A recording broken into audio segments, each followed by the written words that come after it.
Hey, good morning, y'all. Colette here. In this video, I'm going to talk a little bit about the camper van that I built here. I want to talk to you, basically kind of give you a rundown on how much money this cost me to build and things that I did to make it less expensive in building this camper van.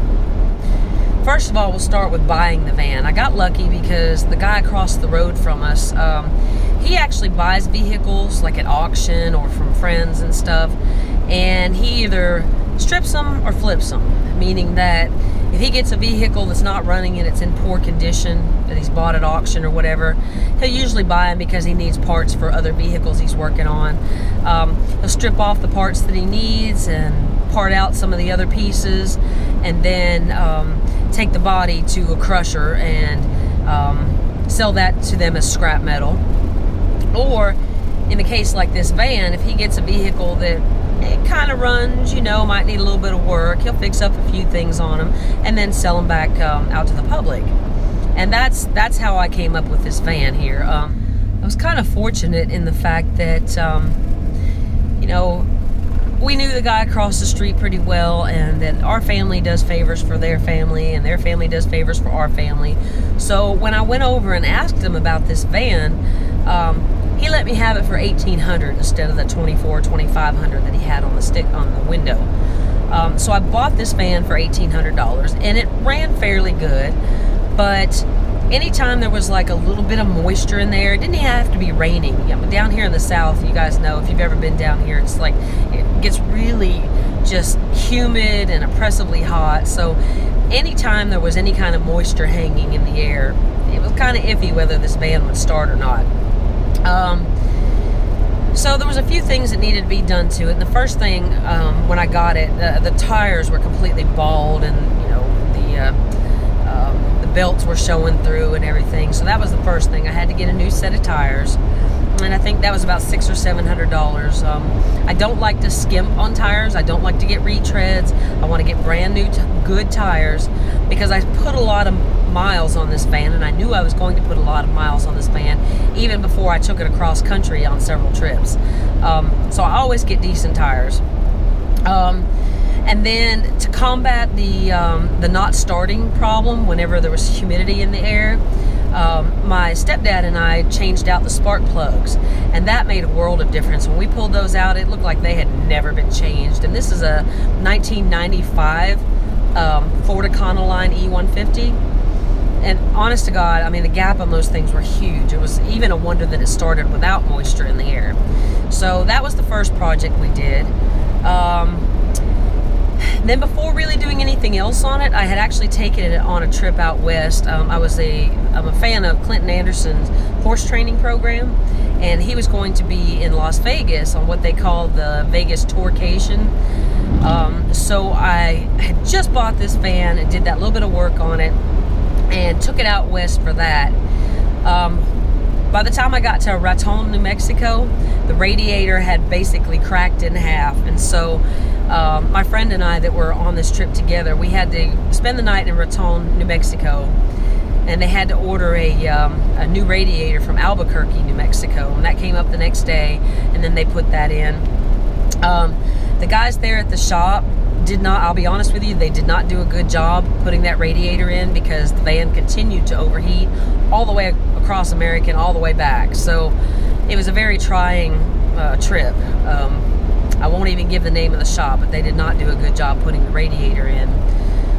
Then, let's see, when I got it back here, I took it to the shop I would normally go to that does deep engine work and stuff. Had a little bit of work done inside the engine where they had to pull the radiator out and get to some other things behind it. I can't remember exactly what it was. I still have all the receipts from that. I tend to keep all my receipts so I know when the work's been done and to kind of have a record of what's been done. So anyways, they did a little bit of engine work and then put in another brand new radiator, and they did a fantastic job. Never had a problem since then. Then I had the front end rebuilt, because the boots and everything else, they were in horrible shape, and in fact to the point where they were almost going to like collapse on themselves, and every time I hit a bump you could hear it rattling real bad underneath there. And so when I had the next set of tires put on it, They completely rebuilt that front end, and I've not had a problem since then. This has been a great running vehicle since then. Now, as far as like inside the camper van, most of this stuff was actually salvaged from other houses, other campers. For example, the flooring here actually came out of the house I'm living in now, I guess about maybe 15 years ago.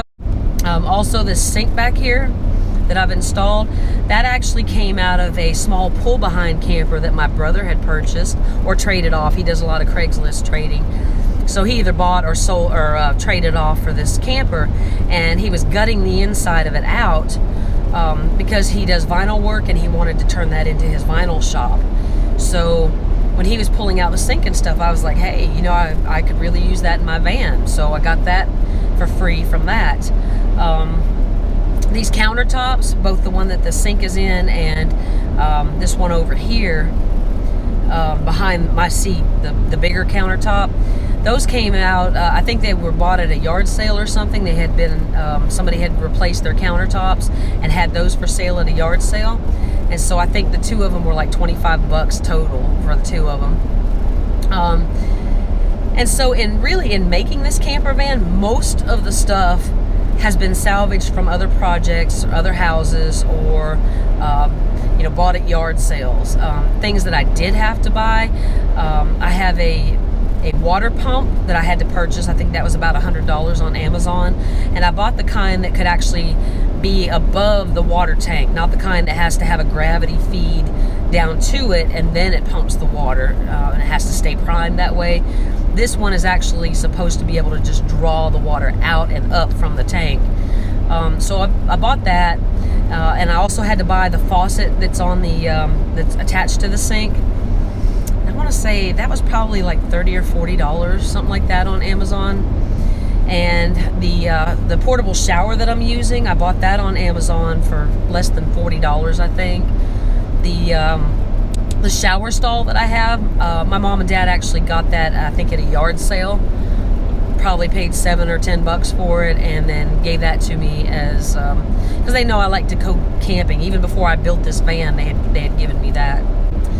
Really, if I had to guess, between buying the van for $1,800, the front end work, the 2 sets of tires that I've since put on it, the deep engine work that had to be done, the 2 radiators that I had to put on there. One of them was totally useless and worthless, and I should have just had it done before I left on that trip. But you know, hindsight is 20/20. And I also have some solar panels which I have not installed, and I paid right at $500 or so for those. I got 2 of the marine style flexible type solar panels. Because I wanted to be able to mount them right onto the roof and make it less conspicuous than having the flat, rigid panels up there. So when I get the batteries for the solar panels installed, I'll put those on there and they'll be flat. So really, if you're standing on the ground, you really won't be able to tell that there's solar panels up there. That was my whole purpose. I really didn't want it to be obvious that this was a camper van. If I had to guess, then I probably have about $5,000, maybe $6,000 in this van, from the purchasing it to all the work that had to be done on it to make it a decent running van. And it really is. It's a great running van now. And that's the case. You know, I actually found the original sticker back here in this little console. I was cleaning it out, I guess about a month or 2 ago. Really like pulling everything out of it, and I found the original sticker for this van, and the original price on this van was almost $40,000. It's like $39,600 and something for this van, because it had been converted into the Centaurus conversion van package. And I thought to myself, wow, $40,000. That's like, you know, that's like a small home or something. That's ridiculous prices. And that was in 1995. I can only imagine how much these vans are now. So to get this van for $1,800, and then yes, you always have to do some sort of work on a van that's this old. But you know, $5,000 or $6,000 worth of improvements, updates, and conversion as compared to like $40,000, probably closer to 60 or 80 now. What a steal. I mean, what a deal, right? So if you're interested in doing your own camper van and making your own, I would highly suggest, one of the first things I did before I even yanked the first seat out of this van, I spent a lot of time literally just sitting in the van in the back thinking about how would this make the most sense for me. What could I do? Because I wanted to do leather working, so I needed the large countertop. I know that for a lot of people building a camper van, having a giant countertop is just kind of overkill and unnecessary. But for me, wanting to do leather working in the van, it was important that I had that countertop. I needed something sturdy to work on. What I would suggest for you is to spend time before you start building anything, before you start ripping seats out or anything like that. Get a sheet of paper, lay out the basic dimensions, and plan it out. I mean, really seriously, think about it, plan it out, change things around, think about it some more. I spent probably at least a year before I ripped any seats out of here, before I really had my finalized design of just thinking, how could I best utilize the space that I have in this van? What can I do? What do I need? What requirements do I need? And in building this did not happen in a vacuum. I literally spent hundreds of hours on YouTube watching other people who have already put their videos on YouTube. The sink placement here came from Rubber Tramps Review. So thank you guys very much for being brave enough and courageous enough to film yourself and put that on YouTube, because without that, I would have been lost at trying to figure out how to do this. That totally came from them. Some of my greatest inspirations is watching Eric Jacobs go across the country and drive around in his RV and later in his van and stuff at Nomadic Fanatic. Thank you for being brave enough and courageous enough to put your videos on YouTube, because it was a great inspiration for me. There's a lot of other people that have put up solar panels, and I've watched their videos and have got basically an idea now how to do it, and I think I can do it myself. And you know, I just want to say thank you to all of you out there who are courageous enough to film yourself doing whatever it is you do, whether it's building camper vans or building guitars or just being silly. You know, being courageous enough to put yourself out there for the world to see and to learn from, because we all know that is a huge decision to do that. We all know that by filming yourself and putting yourself out there like that, that you are literally setting yourself up for criticism. That's the way our society works now. That anybody who's out there putting themselves out there, they're going to be criticized. They're going to be told, oh, well, you shouldn't have done it that way, or you should have done it this way, or well, I would have never done that. But the truth is, I don't make my videos for the critics, and I know you guys don't make your videos for the critics. The truth is, we make our videos for people who are interested, who want to learn, who are seeking that information.